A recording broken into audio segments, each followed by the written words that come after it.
Assalamualaikum warahmatullahi wabarakatuh. Shalom, Om Swastiastu, Nama Budaya, dan Salam Kebajikan. Perkenalkan, nama saya Hajar Anna dengan NIM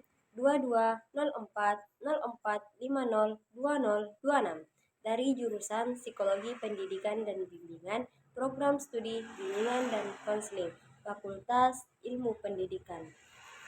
Baik, pada video kali ini saya akan menjelaskan mengenai komunikasi verbal, komunikasi nonverbal, perilaku verbal, dan komunikasi nonverbal dalam konteks psikologi. Video ini dibuat untuk memenuhi tugas UTS mata kuliah Psikologi Konseling yang diampu oleh Bapak Profesor Dr. Abdullah Sindring, SPD, MPD, dengan Bapak Zulfikri, SPD, dan MPD. Selamat menyaksikan, guys. Pertama, saya akan menjelaskan mengenai komunikasi verbal. Tapi terlebih dahulu kita harus mengetahui apa sih komunikasi tersebut itu. Baik, saya akan menjelaskannya. Jadi, komunikasi adalah proses penyampaian dan pertukaran informasi, gagasan, atau emosi antar individu atau kelompok. Hal ini melibatkan penggunaan berbagai saluran dan media, termasuk kata-kata, bahasa tubuh, dan bahasa nonverbal lainnya. Komunikasi ini memainkan peran kunci dalam hubungan interpersonal, bisnis, politik, dan banyak aspek dalam kehidupan manusia. Tujuan komunikasi dapat bervariasi, mulai dari membagikan informasi, mempengaruhi pendapat, membangun hubungan, hingga menyelesaikan konflik. Keberhasilan komunikasi tersebut itu dapat dilihat dari tergantung pada kemampuan seseorang tersebut. Mengenai komunikasi verbal. Nah, menurut Gea pada tahun 2003 mengatakan bahwasanya komunikasi verbal itu adalah komunikasi dengan menggunakan kata-kata baik yang secara langsung mendeskripsikan perasaan yang kita alami maupun tidak. Untuk mengungkapkan perasaan dengan baik, pertama kita harus menyadarinya, lalu menerima, kemudian mengungkapkannya secara wajar dan terkontrol.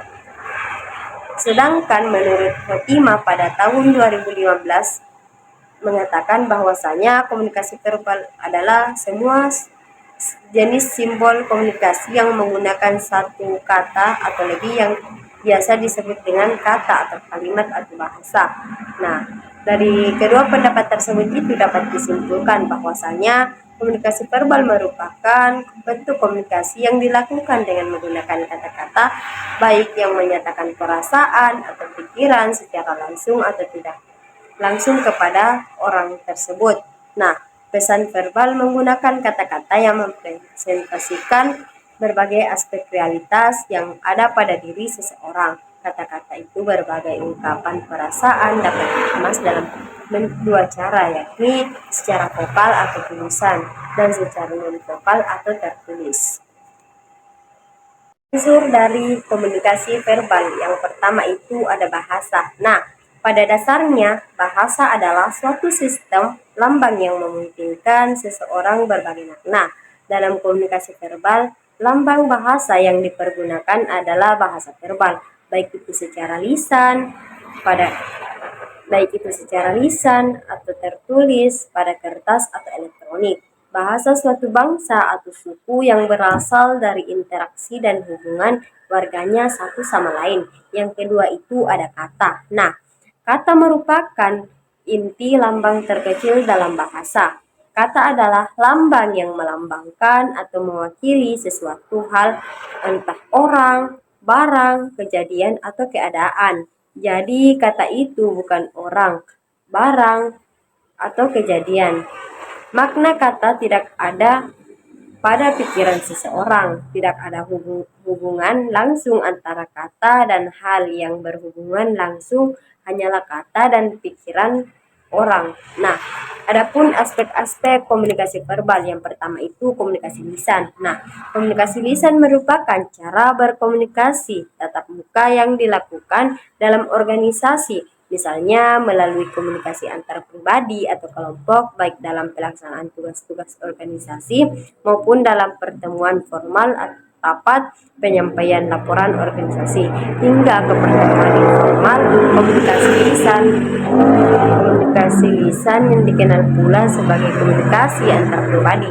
Cara berkomunikasi lisan tersebut mempunyai pengaruh yang sangat besar di antara dua pihak yang berkomunikasi, di mana para partisipan dapat menyampaikan dan merespon informasi secara verbal maupun non-verbal, sehingga memudahkan pemahaman mereka bersama. Yang kedua itu komunikasi tertulis. Nah, komunikasi tertulis adalah salah satu cara berkomunikasi yang memindahkan pesan atau informasi secara tertulis dari sumber dan kiriman atau dialihkan kepada pihak penerima.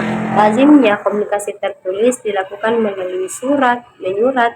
Jika surat menyurat pribadi itu ada ragamnya, demikian pula komunikasi tertulis dalam organisasi. Cara-cara berkomunikasi tertulis dalam organisasi biasanya mempunyai standar yang ditetapkan berbagai ciri khas dari sebuah organisasi tersebut.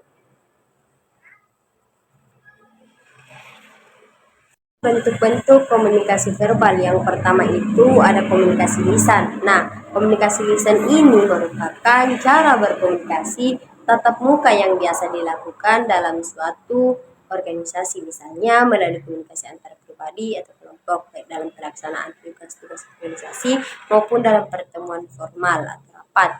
Yang kedua itu komunikasi tertulis. Nah, komunikasi tertulis tersebut itu adalah salah satu cara berkomunikasi yang memindahkan pesan atau informasi secara tertulis dari satu sumber dan kiriman atau yang dialihkan kepada pihak penerimanya. Guys, itu tadi yang dijelaskan ibu kayaknya tuh tentang mengenai pola asuh. Iya, yang memang. kayaknya itu yang pertama Tina jelaskan yang otoriter deh. Bagaimana itu nanti dicari contohnya? Iya, tapi bukan itu tugas itu tuh disuruh Jaki buat tentang pola asuh positif. Baru tadi ibu nggak sempat bilang pola asuh positif yang mana tuh, tidak pilih di antara empat itu tuh. Tunggu dulu, tugas bagaimana bikin tugas tak? Dikasih dalam bentuk kayak makalah. Oke, makalah. Kayak resume. Oke, makalah atau resume? Tidak ada Itu kami juga jurnal berapa tahun? Astagfirullah. Iya. Aku nanti salah kerja. Tapi biasa kalau dosen-dosen di UNM itu 10 tahun sih. 10 tahun. Ya paling. Nanti kapan tengah waktunya nih kerja? Di depan kan satu di depan. Terus strukturnya gimana? Yang kayak resume pada umumnya. Resume kayak ada yang pakai sampul, ada yang nggak pakai sampul, terus nggak pakai kata pengantar, langsung saja resume yang kayak singkatannya kayak. Oke. Terus kumpulnya di mana? Udah tahu kayaknya ibu drive deh. Biasanya sih. Iya. Itu mami ya lagi kumpul nanti. Iya. Baik, pada video kedua menjelaskan mengenai komunikasi nonverbal. Komunikasi nonverbal adalah proses komunikasi yang tidak menggunakan lambang verbal atau isyarat yang bukan kata-kata, baik lisan maupun tulisan.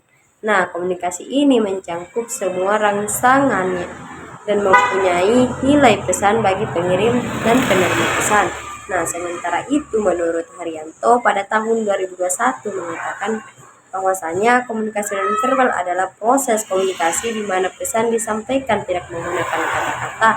Contoh dari komunikasi nonverbal tersebut itu adalah menggunakan gerakan isyarat, bahasa tubuh, atau biasa disebut dengan gestur tubuh, ekspresi wajah, dan kontak mata.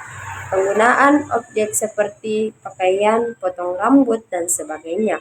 Fenomena menarik dari komunikasi nonverbal tersebut ini dapat ditemukan pada penelitian Albert Mahrabin dalam Sinar dan Rusnali 2017 yang menyimpulkan bahwasanya tingkat kepercayaan dari pembicaraan orang hanya 7% berasal dari bahasa verbal, 38% tersebut itu berasal dari vokal suara, dan 55% tersebut itu berasal dari ekspresi muka. Nah, artinya komunikasi non-verbal ini sangat memiliki tingkat kepercayaan jauh lebih tinggi dari komunikasi verbal. Dengan demikian, komunikasi non-verbal merupakan instrumen penting dalam praktik komunikasi. Menurut Karyaningsih pada tahun 2018, dalam bukunya terdapat pada halaman 176, Nah, dia menyebutkan beberapa jenis komunikasi nonverbal yang bisa menunjukkan bagaimana seseorang tersebut itu mengekspresikan emosinya dalam berkomunikasi dengan orang lain, diantaranya yaitu ekspresi muka atau raut wajah. Nah, wajah kita dapat mengkomunikasikan apa yang sebenarnya kita rasakan atau dibutuhkan. Misalnya, kita dapat mengkomunikasikan rasa cinta, ketakutan, kegembiraan, kesedihan melalui muka. Apakah itu melalui mata, bibir, atau jidat? Muka merupakan tempat utama dalam mengekspresikan emosi seseorang. Nah, hal ini dapat dilihat dari jenis dan intensitas perubahan muka seseorang. Mata seseorang terutama sangat efektif untuk perubahan muka seseorang. Mata seseorang tersebut itu sangat efektif untuk mengindikasikan perhatian dan minat, mempengaruhi orang lain, mengatur interaksi, dan membuat dominasi tersebut. Nah, dengan demikian, area muka seseorang atau alis, muka, mulut, dan pipi mungkin lebih mampu mengkomunikasikan secara verbal daripada bagian tubuh lainnya. Yang kedua itu badan. Nah, posisi badan dapat menunjukkan bagaimana keadaan kita, apakah kita sedang percaya diri, riang, kelihatan bingung, suasana hati yang kurang baik, atau putus asa. Dalam suatu proses wawancara, posisi badan biasanya dapat menunjukkan situasi yang dihadapi oleh pelamar kerja. Apakah mereka percaya diri atau kurang percaya diri. Yang ketiga itu gerak tubuh. Nah, gerak tubuh juga dapat menunjukkan komunikasi seseorang. Seseorang yang mengatakan tidak tahu mungkin akan menggelengkan kepalanya. Atau jika seseorang menunjukkan rasa tidak peduli terhadap pertanyaan yang telah diajukan, maka dia biasa saja dan tidak mengangkat bahunya. Yang keempat itu intonasi suara. Nah, intonasi suara dapat menunjukkan komunikasi. Apakah seseorang tersebut itu berbicara dengan tekanan tertentu, berbicara keras, marah, atau sinis, dan meremehkan yang dapat diketahui dari intonasi bicaranya. Yang kelima itu kontak mata. Nah, dapat mengungkapkan cinta dapat diketahui dari matanya. Kali tatapan mata tidak dapat membohongi. Nah, orang dengan pendapat mudah menangkap suasana hati lawan bicaranya dengan melihat tatapan matanya. Yang keenam itu diam. Nah, diam biasanya berarti juga sedang melakukan komunikasi. Seseorang dengan diam biasa saja ia mengkomunikasikan tidak ingin diganggu, atau mungkin ia sedang marah, sebal, benci, dan sebagainya. Dalam komunikasi di budaya timur, diam biasa diartikan dengan beragam arti. Tanda-tanda nonverbal lainnya dapat memperkuat atau menjelaskan arti kondisi diam seseorang yang sebenarnya.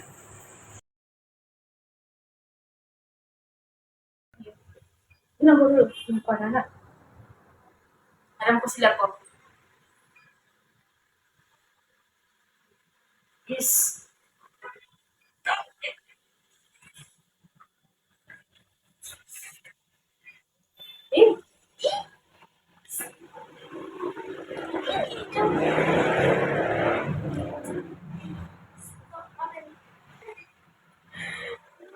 Ini men, diapain Jepang? Bahasan ketiga mengenai perilaku verbal. Nah, pengertian perilaku verbal. Nah, perilaku verbal sebenarnya adalah komunikasi verbal yang biasanya kita lakukan sehari-hari. Komunikasi verbal adalah komunikasi yang menggunakan kata-kata baik dalam bentuk lisan atau tulisan. Komunikasi ini paling banyak dipakai dalam hubungan manusia. Melalui kata-kata, mereka mengungkapkan perasaan, emosi, pemikiran, gagasan, atau maksud mereka, menyampaikan fakta, data, dan informasi, serta menjelaskan, saling bertukar perasaan dan pemikiran, saling berdebat dan bertengkar. Dalam komunikasi verbal, bahasa memegang peranan yang penting. Ada cerita aku guys, kan tahu jika kelasnya Windy Yang dia misalnya sekarang di Skardai. Kemarin tuh ada kuliah itu kudu nenek-nenek kasih sekali ya Ki. Nah, Indon Tommy cucunya, ada Tommy itu anaknya minta-minta terus uang. Bukankah itu yang sering lewat, yang pakai gerobak kayak becak? Bagus Iya, yang jam 10 malam baru lewat nih. Kasihan sekali coy. Tapi ada video biasa video itu dia. Iya, Iya, sempat juga itu masuk Kasihan. di CCTV-nya Makassar itu. serius. Deh, terus apa captionnya di situ? Nah, kasihan sekali coy. Karena kan jam 10 malam dia baru keluar. Nah, masih ada di jalan ceritanya. Jadi kayak orang tuh agak curiga Kayak memprihatinkan sekali. Iya Allah. padahal kita kan dari tahu kondisinya orang. Video keempat mengenai pengertian perilaku nonverbal. Nah, perilaku nonverbal adalah perilaku yang dalam berkomunikasi menggunakan pesan-pesan nonverbal atau bahasa tubuh. Nah, istilah nonverbal biasanya digunakan untuk melukiskan semua peristiwa komunikasi di luar kata-kata terucap. Secara teoritis, perilaku verbal dan perilaku nonverbal tersebut itu dapat dipisahkan. Namun, pada kenyataannya kedua jenis perilaku ini saling jalin menjalin. Nah, saling melengkapi dan dalam berperilaku dan berkomunikasi yang kita lakukan sehari-harinya. Dalam relasi konselor dan konseli seperti gerakan isyarat, gerakan tubuh, air muka, getaran suara, cara duduk, dan sebagainya. Bahasa lisan atau verbal mungkin saja bertentangan dengan perilaku non-verbal, dan mungkin pula perilaku non-verbal tersebut itu mendukung atau menekankan bahasa lisan. Nah, perilaku non-verbal tidak muncul secara acak, akan tetapi berada di setiap elemen helping relationship, yang artinya klien atau konseli terus saja menghadirkan perilaku tersebut bersamaan dengan lisannya. Sebab setiap saat si konseli tersebut itu mungkin saja secara tidak disadari menekankan atau menentang bahasa lisannya dengan perilaku nonverbal.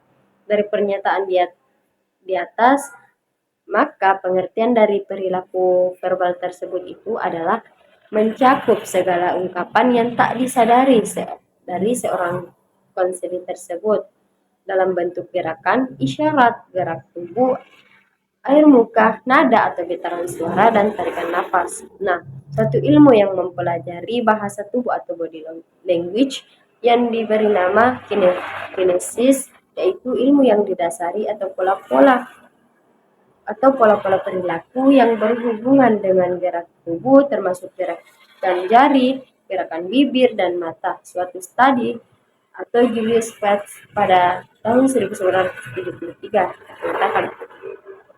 menunjukkan bahwa tubuh dapat bertentangan dengan bahasa verbal. Suatu contoh klasik adalah seorang gadis yang mengatakan pada konselor bahwa dia sangat membenci pacarnya, sementara pada mukanya ia memungkiri.